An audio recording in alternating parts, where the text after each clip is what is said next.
Israel के bodyguard के तौर पर काम कर रहा है अमेरिका। कुछ चंद बातें आपको बता दूं जिससे आपको समझ में आ जाए कि कभी भी अमेरिका पर आप भरोसा ना करें।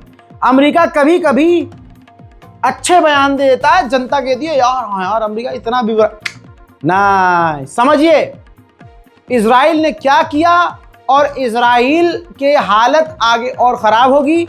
इजराइल की सिक्योरिटी खतरे में है, इजराइल ने रिश्ते ख़राब किए हैं, ईरान से हवा टाइट है। ऐसे में अमेरिका $895 खर्च इजराइल पर करेगा, यानी इजराइल के लिए, उसके हथियारों के लिए उसको पैसे देगा। साथ ही $650 मिलियन उसकी मिसाइलों के लिए देगा और उसकी डिफेंस में पूरी मदद। भाई इतना अंधा पैसा दे दोगे तो डिफेंस में क्या हर चीज में मदद हो ही गई।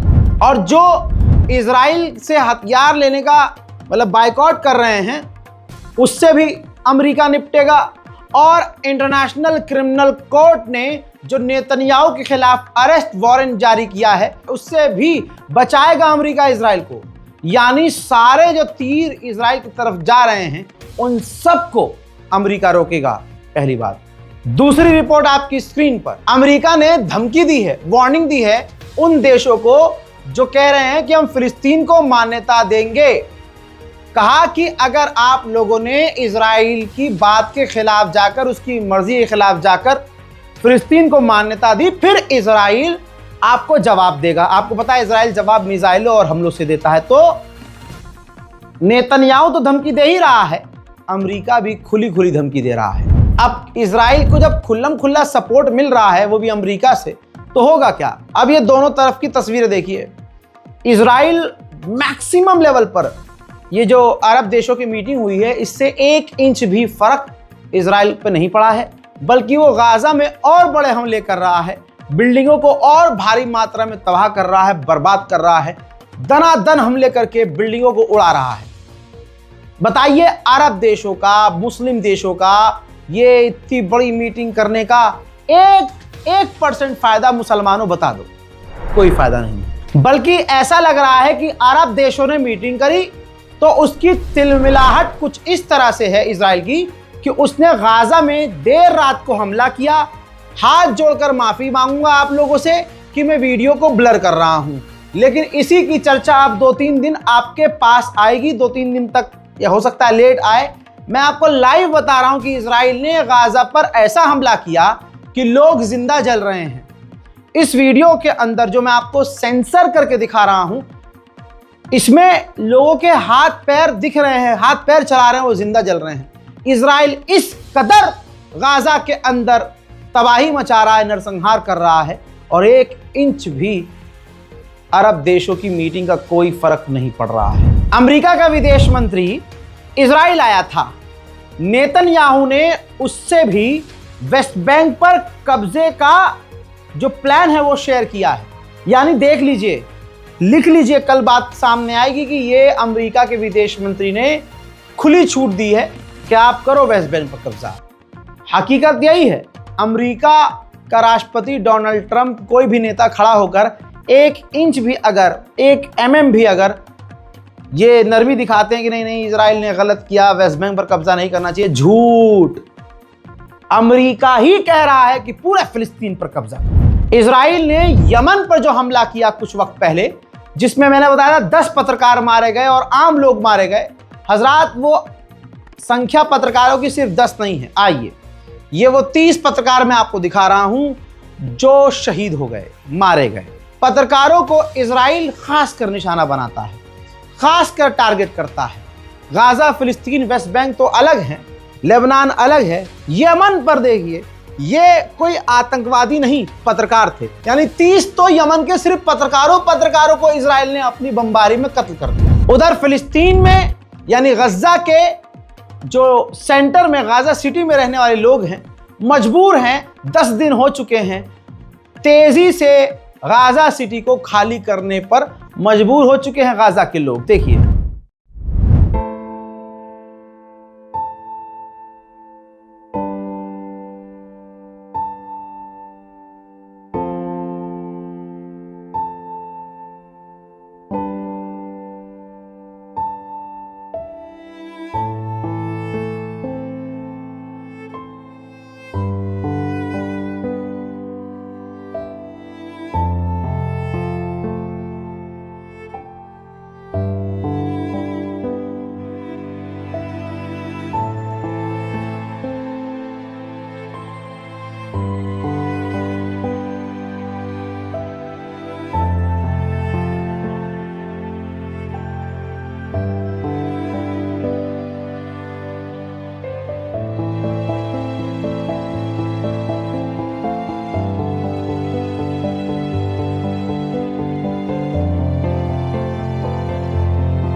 शैतान का राज है पूरी दुनिया पर।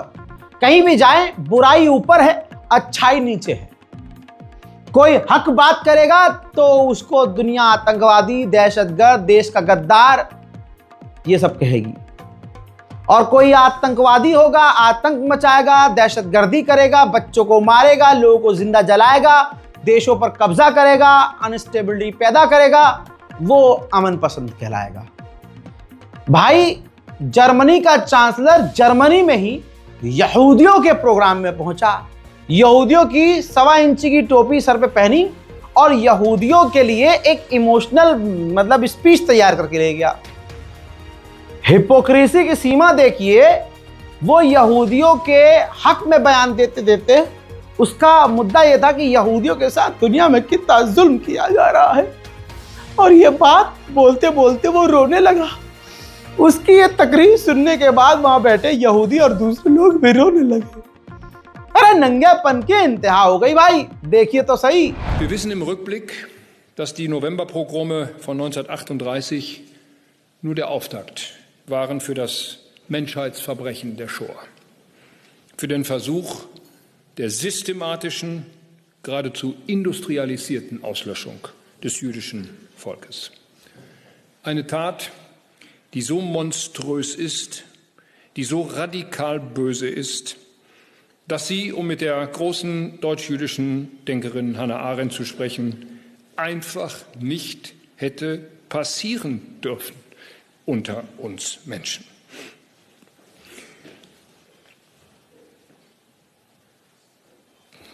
Liebe Frau Salamander, देख रहे हैं हम ड्रामेबाजी, जबकि 400 से ज्यादा भूख से ही गाजा में लोग मारे गए। अल्लाह अजाब नाजिल करे जालिमों पर। अंधेर नगरी चौपट राजा है भाई। कातिल को कातिल ना कहो, जेनोसाइड करने वाले को जेनोसाइडर ना कहो कि भाई ये नरसंहार इसने किया, ना कहो। झूठे को झूठा ना कहो, कातिल को कातिल ना कहो, चोर को चोर ना कहो। यही हर जगह है, सिर्फ इजराइल के साथ नहीं, अमेरिका के साथ नहीं, यहां वहां नहीं। वह भैया हक बयानी कर दो तो हमारे तो खुद के घर वाले की लज्जा है, हमारा खानदान की लज्जा है, आपके पड़ोसी की लज्जा है। सच बात की लड़ाई है। अब सुनिए, अमेरिका एक ऐसा बिल लाने वाला है कि जो भी इजराइल का विरोध करेगा वो उसका पासपोर्ट खत्म कर देगा, न वो अमेरिका जा पाएगा, और अमेरिका में गया होगा और रह रहा होगा काम के सिलसिले से भी तो उसको देश से निकाल दिया जाएगा। अब सुनिए, अगर आप महसूस करते हैं इंसानियत के दर्द को, मैं मुसलमान की दो बात ही नहीं कर रहा, गजा के डॉक्टरों ने कहा है कि गाजा के अंदर अब दवाइयां खत्म हो चुकी हैं, तो हमें मजबूरी में जो घायल बच्चे और लोग आ रहे हैं ना, उनके जिस्म के हिस्सों को काट के अलग करना पड़ रहा है, क्योंकि दवाइयां नहीं है। जख्म पूरे जिस्म में न फैल जाए, तो अब हमें दवाई तो है नहीं, तो हमें मजबूरी में बिना सुन किए, अल्लाह अकबर, बिना सुन किए हाथ काट के या उनके अंग काट के अलग करने पड़ रहे हैं। एक सुई चुभ जाए हमें तो खून के आंसू आ जाते हैं हमारी आंख में। गलती से ब्लेड से हाथ पैर कट जाए, तड़प के रह जाते हैं हम। वहां बिना सुन किए हाथ पैर काट के अलग किए जा रहे हैं, खुदा की कसम। हजरात मोहतरम, कितने बड़े लेवल पर इजराइल पैसा खर्च कर रहा होगा प्रोपेगेंडा चलाने के लिए। भाई भारतीय इन्फ्लुएंसर को तो टक से खरीद सकता है वो, तभी तो एक खास समाज के लोग इजराइल करते हैं। साला नौकरी तो दे, चाहे इनको चाहे गू चाटना पड़ जाए, गू तो चाटते ही हैं, लेकिन उधर इजराइल अगर दे देगा तो क्या नहीं करेंगे। ये 2 रुपए में सारा दिन बैठ के नफरत फैलाते हैं, तो इजराइल तो मोटा पैसा देगा, क्या नहीं करेंगे। लेकिन इनकी औकात इजराइल के सामने कुछ भी नहीं है। लेकिन पैसा कितना खर्च कर रहा है सोचिए। CNN ने एक इजरायली पूर्व ऑफिसर को हायर किया है बतौर जर्नलिस्ट। इसलिए ऐसी मीडिया पर, जो दुनिया के टॉप मीडिया है, भरोसा ना करो। छोटे मोटे मीडिया वाले तो सच बता देते हैं, और इसीलिए ये भारत में कई अब नेता हैं और विदेशों में भी बहुत सारे ऐसे लोग हैं जिनका मानना यह है कि जो सोशल मीडिया पर और यूट्यूब पर जो लोग पत्रकारिता कर रहे हैं वो 1 मिनट के लिए सच बोल देंगे, क्योंकि वो YouTube मोनेटाइजेशन चल रहा है, हम गुलामी नहीं कर रहे किसी की। हाँ, जिसको पैसे की इतनी भूख है तो ऐसे बहुत सारे खास धर्म के लोग मिल जाएंगे, खास ग्रुप के लोग मिल जाएंगे जो इजरायली एजेंडा या अपनी सरकार का एजेंडा चलाएंगे। इथेनॉल वाला पता है ना आपको, भारत में खूब चला था। किस इन्फ्लुएंसर ने, भाई जो मेरे फेवरेट है इन्फ्लुएंसर, उन्होंने भी, जो इंस्टाग्राम पर वीडियो आता है, उन्होंने भी इथेनॉल को प्रमोट किया, जिससे गाड़ियों के इंजन पर इफेक्ट पड़ता है। वो स्कैम खुल गया। कितने लोगों ने भाई बनाया सपोर्ट में इथेनॉल। तो भाई समझो किस पे भरोसा करना है, किस पे नहीं, ये आपका काम है, आप दिमाग से सोचिए। आइए अब वेस्ट बैंक का मंजर दिखाता हूं कि जुल्म की इंतहा क्या है। ये देखिए, इजराइल की सेना फिलिस्तीन के अंदर जो बिजली की लाइनें जा रही हैं, जमीन से बिछाकर, जमीन के अंदर से वो जमीन खोद कर बिजली के तार काट के उनके यहाँ की बिजली को काट कर उन पर जुल्म की इंतहा कर रही है, गिरफ्तारियां कर रही है, ऊपर से मार रही है, पीट रही है, उनके घरों पर बुलडोजर चला रही है। जुल्म की इंतहा, मतलब आप जो जुल्म सोचेंगे वो फिलिस्तीन में हो रहा है। अब अरब देशों ने इतनी बड़ी मीटिंग की, घंटा कोई फायदा नहीं हुआ, बल्कि आप ये तस्वीर देखिए, बैतुल मुकद्दस में यहूदी रोज घुस रहे हैं जाके। बैतुल मुकद्दस असल में हमारे हाथ से जा चुका है, बस ऐलान होना बाकी है। अब जो मैंने कहा ये देख लीजिए, फिलिस्तीनियों की प्रॉपर्टी में वेस्ट बैंक में इजरायलियों ने जाकर आग लगा दी। ये रोज का काम है। अगर मैं एक दिन ना भी बताऊं तो समझिए हुआ है, लेकिन उस लेवल पे नहीं हुआ है, इसलिए मैं आपको नहीं बता रहा हूं। जिस दिन रोज एक घर जल रहा है वहां, लेकिन जब मैं आपको बताता हूं तो इसका मतलब यह है कि भाई वो एक्सट्रीम लेवल पर हो रहा है। और एक बात बताई थी मैंने आपको, जो चलता फिरता घर होता है, जैसे हमारे यहाँ वो बड़े वाले ट्रक चलते हैं 18-20 टायर वाले, उसमें पीछे स्टील का है ना एक डब्बा सा होता है, अरे जिसके अंदर गाड़ियाँ वाड़ियाँ ट्रांसफर की जाती है। यूरोप में और बड़े देशों में ऐसा होता है कि उसको बोलते हैं मोबाइल हाउस, है ना। उसके अंदर वो बेड पूरा प्रॉपर तरीके से बना के रखते हैं और वो ले जाके सीधा ऐसे कंटेनर कहीं रख देते हैं, यानी पूरा घर है।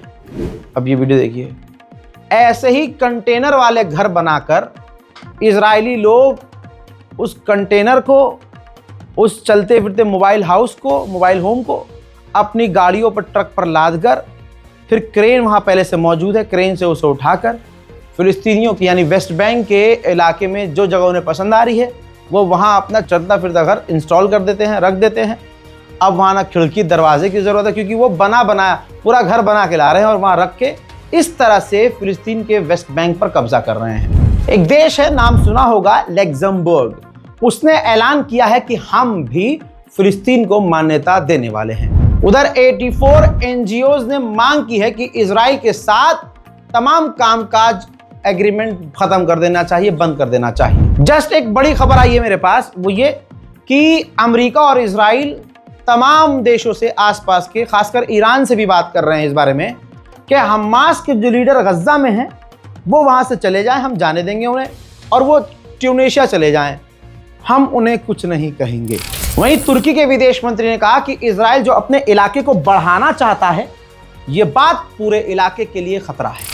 वहीं इजराइल के 20,000 सैनिक गाजा की जंग की वजह से घायल हैं। ब्रिटेन की गवर्नमेंट ने अपने यहाँ एक मिलिट्री, मतलब बहुत मिलिट्री के बहुत सारे कैंप होते हैं, बहुत सारे कोर्सेज होते हैं, उस एक इंस्टीट्यूशन के अंदर इजरायलियों की एंट्री बंद कर दी है। ट्रेनिंग देना इजराइल को बंद कर दी। देखिए, मैं बिल्कुल भरोसा नहीं करता ब्रिटेन पर, आप भी मत कीजिएगा, लेकिन क्योंकि ये खबर है, चाहे बैलेंस करने के लिए ब्रिटेन ने किया हो, तो मैं आपको बता रहा हूं, इजराइल के एक आदमी की वजह से सारे यहूदी खतरे में पड़ गए हैं। आपको पता है, इजराइल की गवर्नमेंट ने अपने तमाम देशवासियों को क्या कहा है कि अगर आप विदेश जा रहे हो ना, तो अपनी आइडेंटिटी छुपाओ, किसी को मत बताओ तुम इजराइल से हो, तुम ये ज्यूज हो, यहूदी हो, क्योंकि इजराइल के कारनामे ऐसे हो चुके हैं कि इजराइल कितना ही ढोल पीटता रहे कि हम पर जुल्म हो रहा है, हम किसी पर जुल्म नहीं कर रहे हैं, दुनिया चू थोड़ी ना है। ग्रीस यूरोप का देश है, वहां पर मुस्लिम इतने नहीं मिलेंगे आपको, लेकिन भाई इजराइल इंसानियत पर जुल्म कर रहा है। अब ये वीडियो देखिए, एक इजरायली सैनिक ग्रीस में था, कुछ लोगों को पता चला कि इजरायली फौजी है ये, भाई लोगों ने पकड़ के जो पीटा है कुत्ते की तरह, उसका भूत बना दिया। इसी वजह से इजराइल अपने लोगों से कह रहा है कि भैया अपनी आइडेंटिटी छुपाओ। अबे सुबह तुम काम ही ऐसे क्यों कर रहे हो, काम ऐसे करो कि लोग तुम्हारी इज्जत करें। लेकिन ऐसा नहीं हुआ और ना हो पाएगा, क्योंकि तुम्हारी नस्ल ही गंदी है। इजरायली जो साइकिलिंग के खिलाड़ी हैं, प्लेयर्स, वो स्पेन में खेल में यानी रेसिंग में दौड़ में भाग ले रहे थे। स्पेन के लोग उसी दौरान खतरनाक प्रदर्शन कर रहे थे इजराइल के खिलाफ। कितने अपमान और शर्म की बात है इजराइल के लिए, ये इज्जत है इजराइल की, क्योंकि काम ही उसके ऐसे हैं। देखिए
स्पेन के प्रधानमंत्री हर दिन जीत रहे हैं। स्पेन के प्रधानमंत्री ने गवर्नमेंट ऑफिशियल मीटिंग में साफ कहा कि जब रूस ने यूक्रेन पर हमला किया तो हमने उसके साथ तमाम खेल बंद कर दिए, तमाम बातचीत बंद कर दी।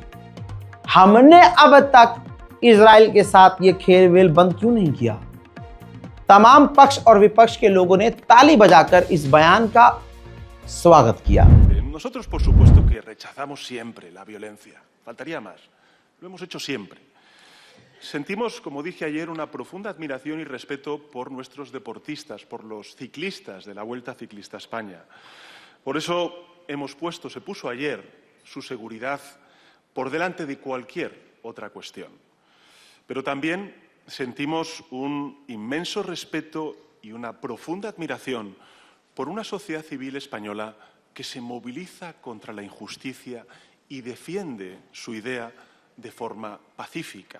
Y creo que las organizaciones deportivas... अब जो भी इजराइल की तरफ बढ़ता है तो एक सगे बाप की तरह अमेरिका आगे आता है। अमेरिका ने कहा कि स्पेन नेटो का मेंबर होने के बावजूद इजराइल के खिलाफ गलत कदम उठा रहा है। अरे तमाम अरब देश एक तरफ और ये स्पेन अकेला एक तरफ। सल्यूट कर रहा हूं भाई स्पेन की सरकार को, ये होता है जिगरा। स्पेन की गवर्नमेंट ने इजराइल के साथ $1 बिलियन की डील रद्द कर दी है और तमाम कामकाज बंद कर दिए हैं। इजिप्ट का खेल मुझे समझ में नहीं आता।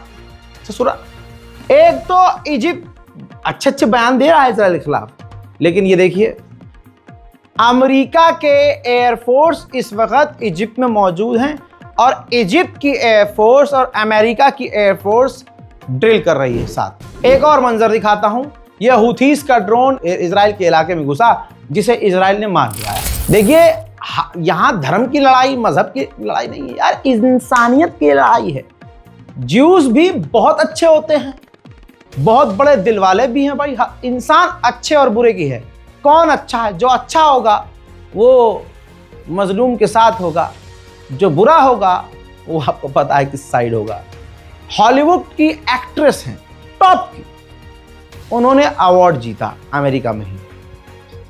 और कहानी में ट्विस्ट, ध्यान सुनिएगा। उन्होंने अवार्ड जीतने के बाद अपनी स्पीच में चंद बातें कही, बहुत छोटी सी बात। उसमें उन्होंने ICE, एक ऐसी ऑर्गेनाइजेशन जो ट्रम्प की है और उसको ये काम दिया गया है जो माइग्रेंट्स हैं, जो विदेशी आके बसे हुए हैं अमेरिका में, उन्हें अमेरिका से निकाला जाए। सबसे पहले उनको इन्होंने गाली बकी, हॉलीवुड एक्ट्रेस ने। गाली बकने के बाद उन्होंने फ्री फिलिस्तीन का नारा लगाया। जी हाँ, मैं दिखाऊंगा वीडियो आपको। फ्री फिलिस्तीन का नारा लगाया और आपको कहानी में ट्विस्ट ये देनी थी कि वो जो एक्ट्रेस हैं वो यहूदी हैं, ज्यूस हैं।